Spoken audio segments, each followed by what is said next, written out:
You like horror movies and Halloween masks? Consider supporting us by liking our videos, comment, and subscribing. The littlest effort will help us out. Now enjoy the video, boils, ghouls, and the non-boonary. Now, one of the worst parts of going on online is realizing people think vintage and old means valuable. And let's say you have a Don Post 1986 Michael Myers mask. Okay, pretty good condition copy will fetch you about $250, maybe. Unless it looks like this one I found. For whatever reason, this ridiculous price is being charged for a mask that is actively yellowing and rotting as we speak.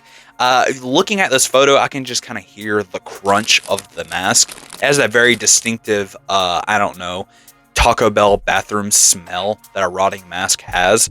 I feel like after a certain point, if your collectibles are starting to decompose in your hands, that you should probably throw it away, blow it up. Don't list it on eBay, because some fucking dickhead reseller is going to see that and be like, oh, so that's how much they're worth.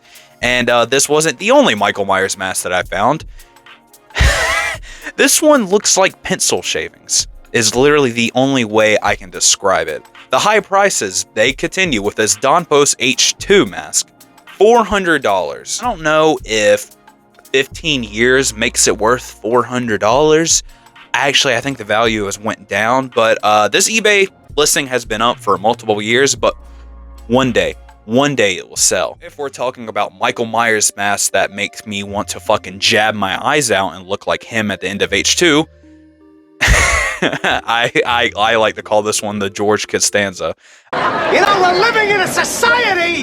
The hairline has receded. I don't know how that's possible when you glue it down. It's not a person. How does it age? Anyways, piss yellow, check. The receding hairline, check. The false claim that it's from the original mold, check. Anyone who sees this and think they're going to get away with gold or some high valuable collectible, I urge you, look the seller in the eye. You're fucking stupid.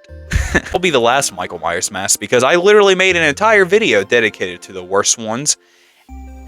I don't need that in my life anymore.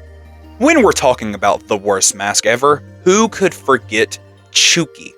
Why is he called Chucky? Because this sure as hell is not that killer doll. This was produced by Franco back in 2004 and has been continued to be butchered and gang raped since then. For whatever reason, hundreds of these are on eBay as we speak. None of them ever sell, and it seems like the more and more I see them, the worse in condition it gets. Granted, this is not the worst Chucky mask ever. This one's not currently on eBay right now as we speak, but this is the Elusive Concepts Chucky mask from the early 90s, and somehow a piece of latex looks like a bloated fucking corpse.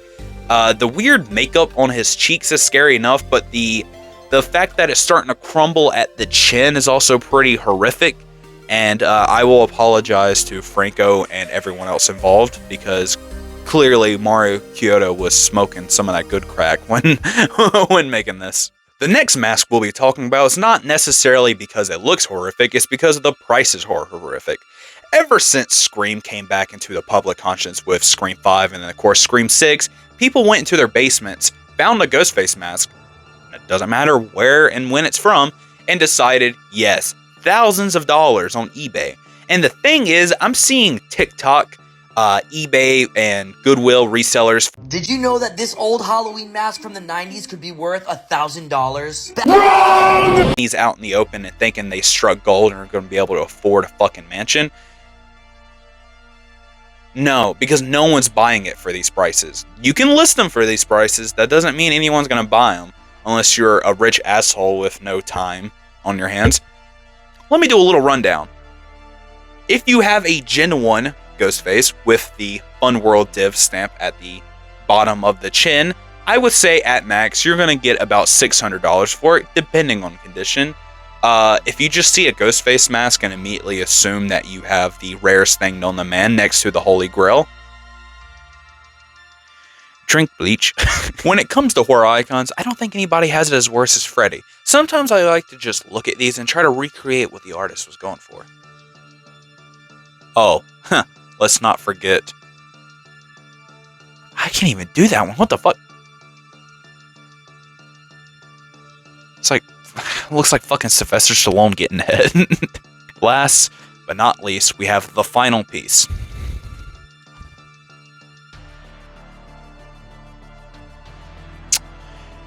Grandpa, go to bed.